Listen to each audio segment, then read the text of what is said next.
The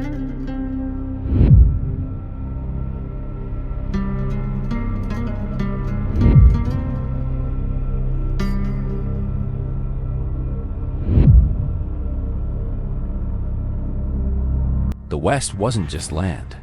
It was a mirror that showed a person what they were made of. Tonight, 3 souls stared into that mirror and found they were worth more than the world had told them. A woman carrying a lie, a soldier hiding a child, and a gambler holding a town's last breath. All 3 walked through a door marked no chance. What happened next still echoes in the canyons. So draw your chair closer to the fire. These are the true stories. The Kansas wind was sharp as a broken bottle the evening Lillian Mayfield trudged into Cottonwood Falls. Her carpet bag clutched against her chest like a shield, the dust on her hem telling the story of 30 miles walked on blistered feet. Everyone in town knew who she was before she'd even passed the livery. The widow whose husband had been found in the creek with his skull cracked and a pouch of the mercantile's coins missing. The woman the sheriff had cleared for lack of evidence, but whom the church ladies had already convicted with their whispers. She had no kin, no money, and a name so stained that the boarding house slammed its door before she could finish her sentence.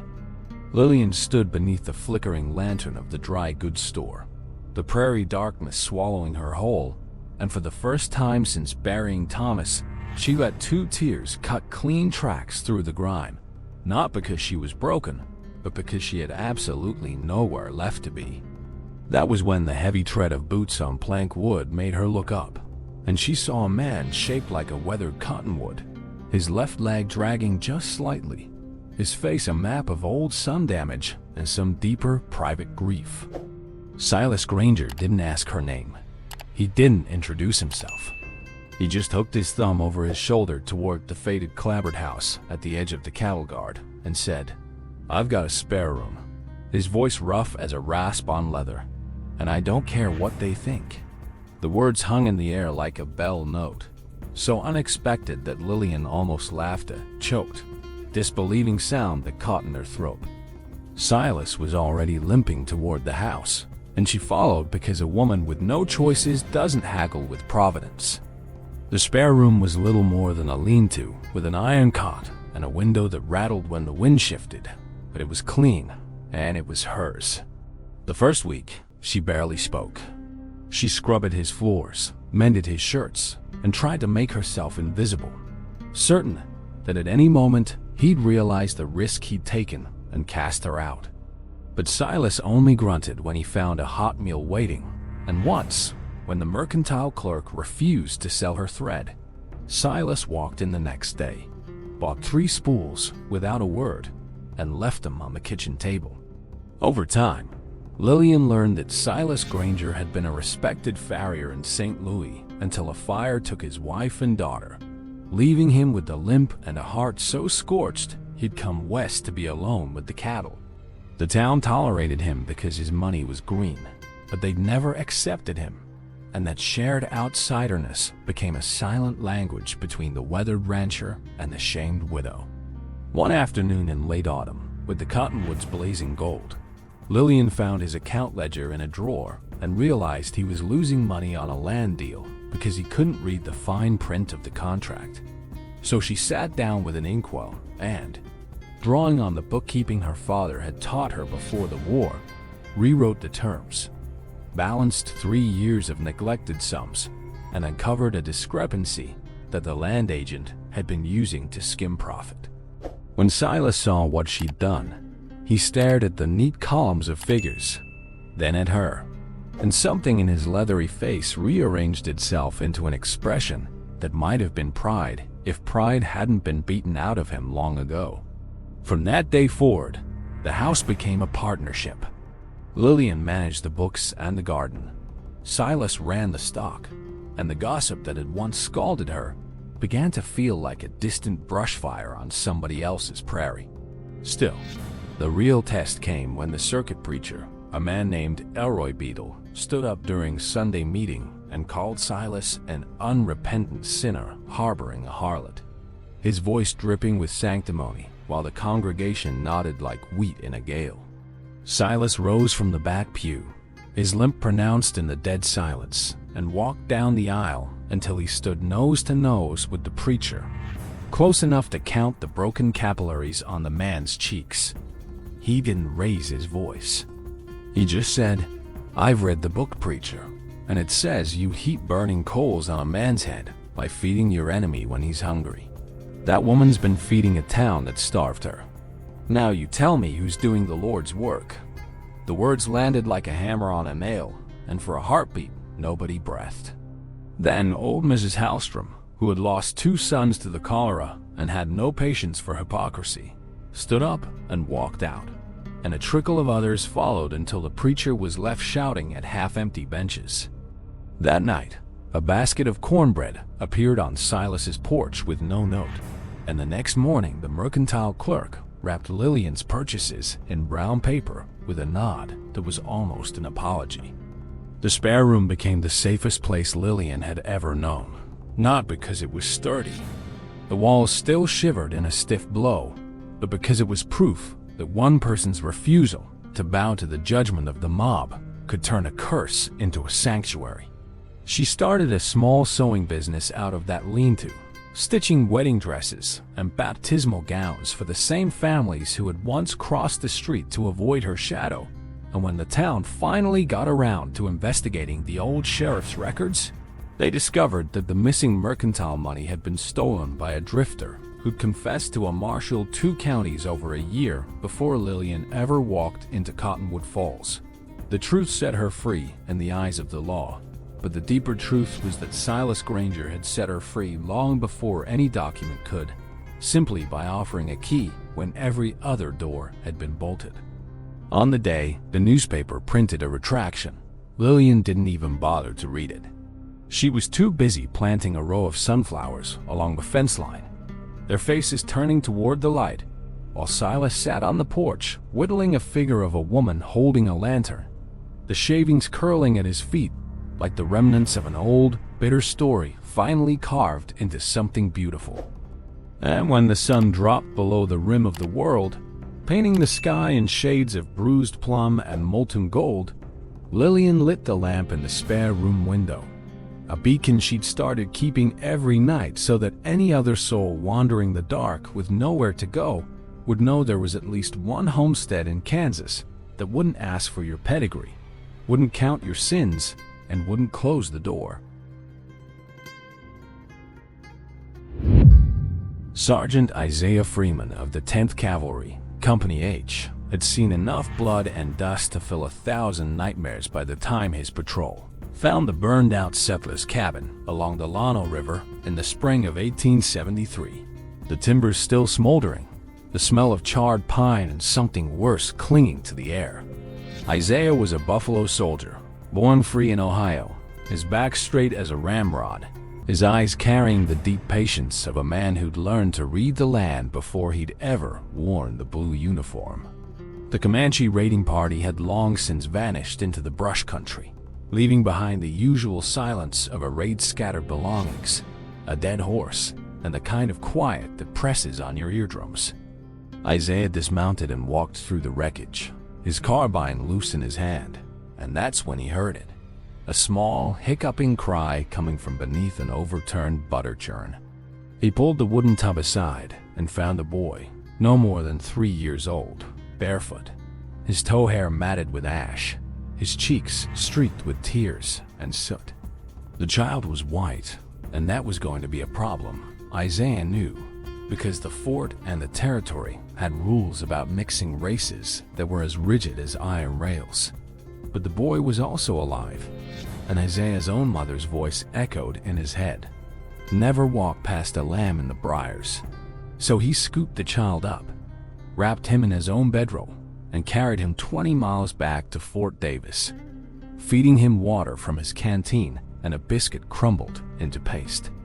The post commander, Major Harlan Cross, was a block of granite with a mustache that could sweep a floor, and when he saw the small white boy clutching Isaiah's neck, his face clouded over. "That child belongs to the settlement," Cross said, his tone flat and final. put him on the next wagon to San Antonio, and be done with it. But the settlement was 40 miles away.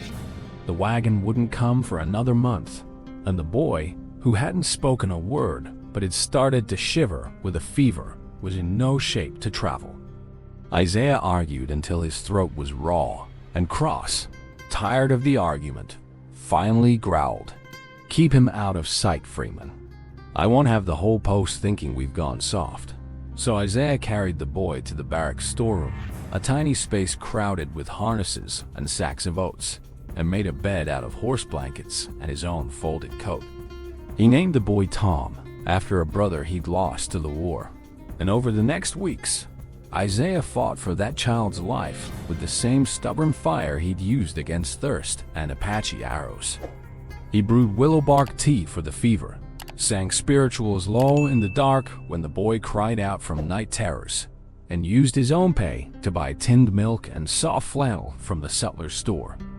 The other troopers, men who had faced down everything the frontier could throw at them, watched this quiet transformation with a mixture of bewilderment and awe, and soon Private Lewis, a wiry man from Louisiana, was carving a wooden horse, while Corporal Jackson donated his extra ration of sugar.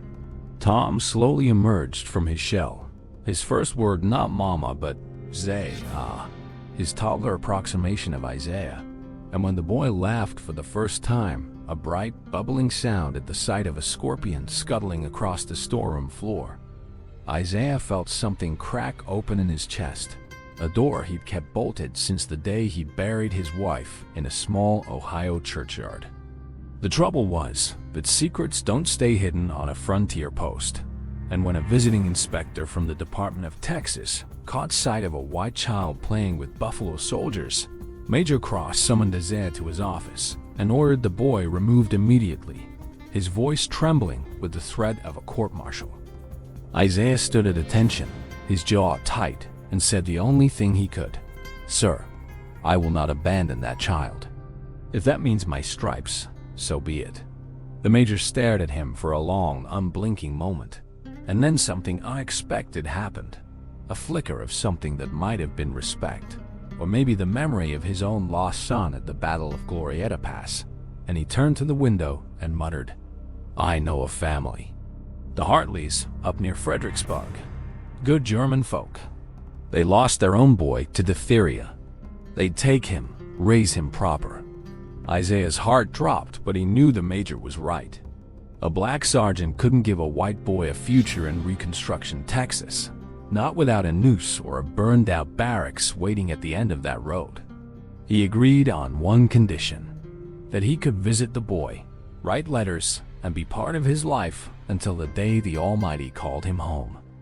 The Hartleys, a gentle couple named Otto and Greta, agreed without hesitation, and so on a crisp October morning, with the mesquite trees dropping their golden leaves, Isaiah handed Tom over to Greta Hartley on the porch of a neat limestone farmhouse, the boy clutching the carved wooden horse and looking back at the soldier with eyes that were far too old for his small face. Isaiah kept his promise. Twice a year, he rode to Fredericksburg, his saddlebags packed with peppermint sticks and picture books, and watched Tom grow from a silent, haunted child into a lanky, inquisitive boy who could already recite Latin declensions at 8, and who peppered Isaiah with questions about cavalry tactics and Comanche sign language. The years rolled on. The Buffalo Soldiers moved from fort to fort, and Tom Hartley eventually left Texas to study medicine at a small college in Illinois. His letters to Isaiah growing more scientific, but never less affectionate, each one beginning with, "Dear Zaya."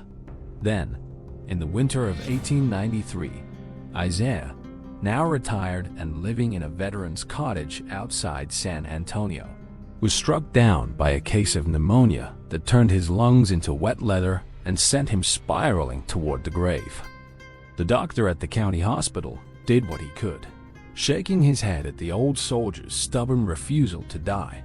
But the fever wouldn't break, and Isaiah floated in and out of dreams where he was still on horseback, riding through fields of bluebonnets with a tow-headed boy bouncing on the saddle in front of him.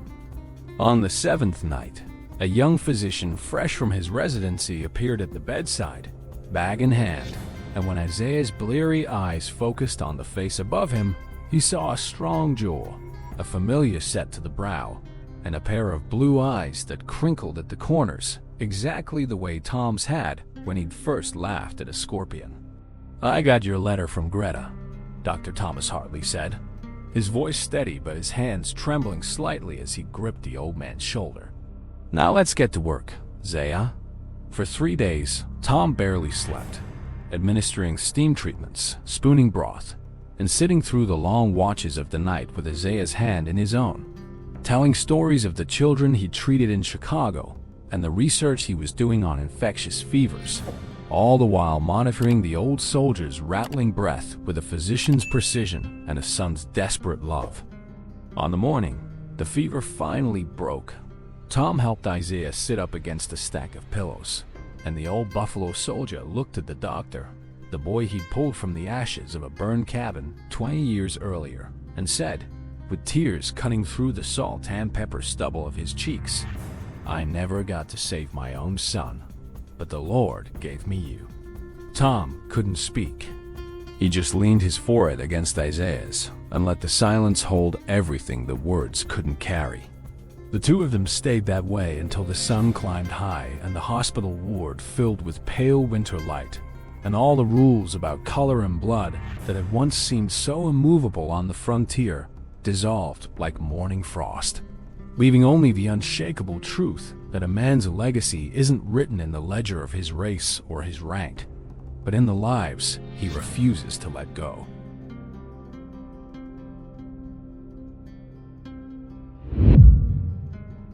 Wesley Ace Donovan didn't look like a hero, and he would have been the first to tell you so. Slouched against the bar of Dry Creek's only saloon, with a deck of cards riffling through his fingers like water, his gray eyes half-lidded, his shirt frayed at the collar.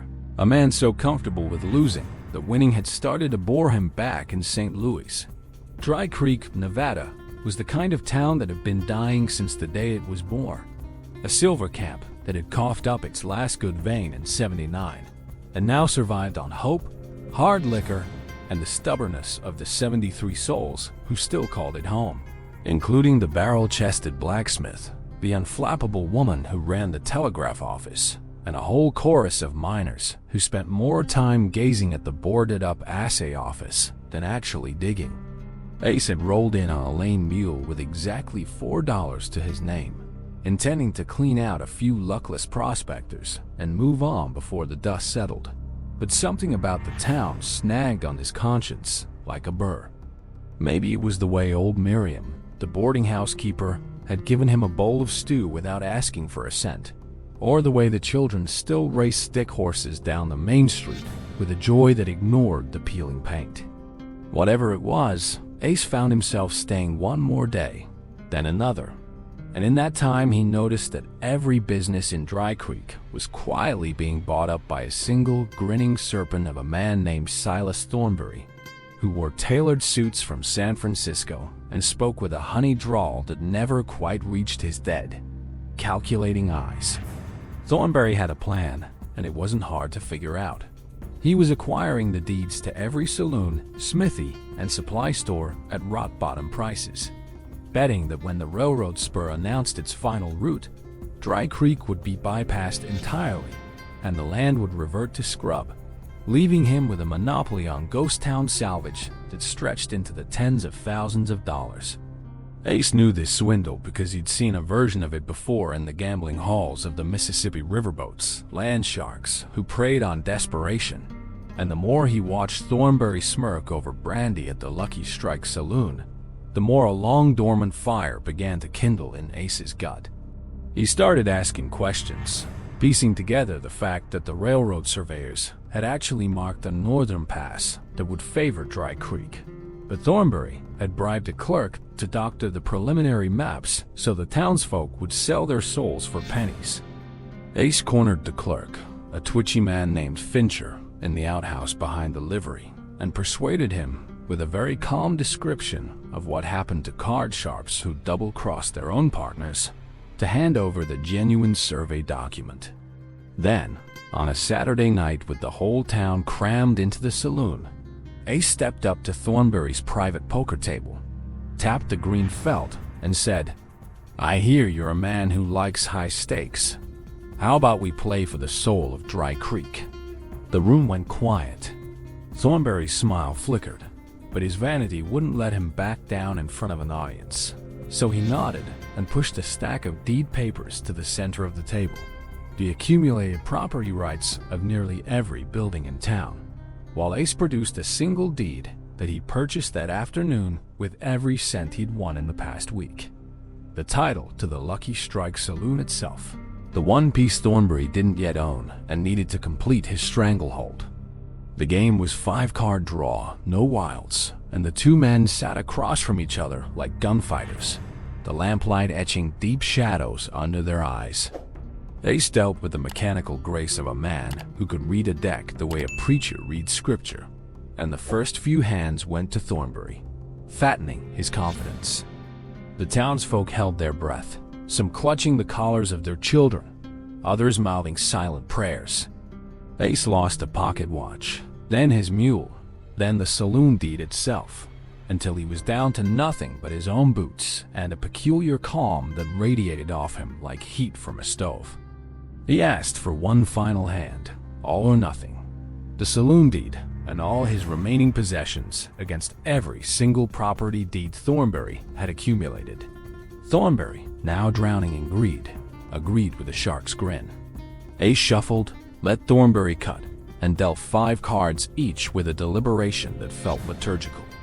He watched the slick man's pupils dilate when he peeked at his hand.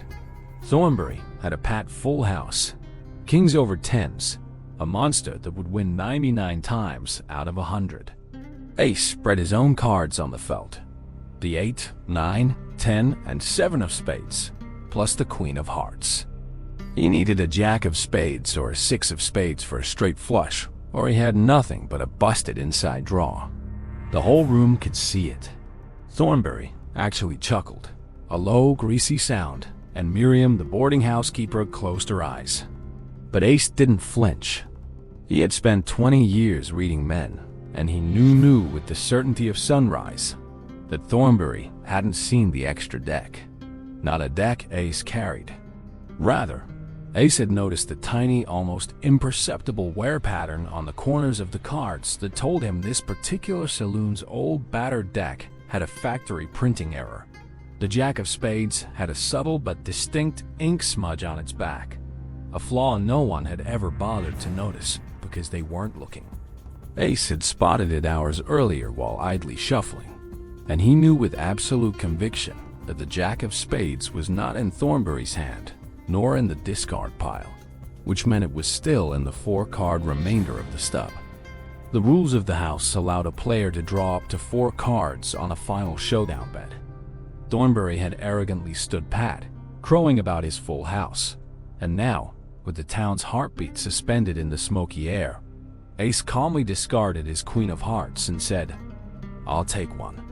The bartender, who was trembling so badly he nearly dropped the deck, slid the top card of the stub across the felt. Ace lifted the corner with his thumb, saw the faint ink smudge on the back, and let the jack of spades fall face up. A straight flush, 8 to jack, the rarest hand most of these miners would ever witness. The saloon erupted. Men threw their hats in the air, women burst into tears, and the blacksmith lifted Ace bodily onto his shoulders, while Thornberry's face drained to the color of old tallow. Ace gathered the deed papers, walked over to the potbelly stove, and one by one, he handed them back to their original owners. Miriam, the blacksmith, the telegraph operator, the miners, until the only paper left was the saloon deed. Thornberry, humiliated and financially gutted, slunk out into the night and was never seen in Dry Creek again. The town held a dance that lasted until dawn, the fiddle player sawing away on a tune that sounded like pure, improbable joy. And Ace Donovan, the drifting gambler who had never stayed in one place longer than a season, found himself accepting the post of unofficial town protector, justice of the peace, and part-time faro dealer. He never did get rich, but every evening when he sat on the boardwalk, watching the same children race their stick horses, he realized he'd finally found a hand worth holding. The railroad did come through, just as the genuine survey said, and Dry Creek bloomed into a modest shipping hub, its streets repaired, its storefronts painted, its heart beating with the stubborn, improbable rhythm of a place that had been dealt a losing hand and turned it into a winning one through the sheer audacity of a card sharp who finally cared more about a community than his own neck stake. So here we are at the end of the trail, with the lantern burning low and the echoes of 3 remarkable lives still hanging in the air. Lillian's sunflower-lined fence, Isaiah's tearful reunion in a hospital ward, and Ace's straight flush that saved the town. They're more than just tailies. They're proof that the American West wasn't just shaped by gunfights and gold rushes. It was shaped by quiet decisions, by people who opened a spare room, by soldiers who risked their careers for a foundling, and by gamblers who finally bet on something bigger than themselves. If one of these stories found a home in your heart, let us know in the comments. Your words keep this campfire burning. And if you believe that the past still has things to teach us about grit, grace, and second chances, please hit that like button and subscribe. We'll be back with more true stories from the frontier soon. Until then, keep your door unlocked and your spirit ready. Good night.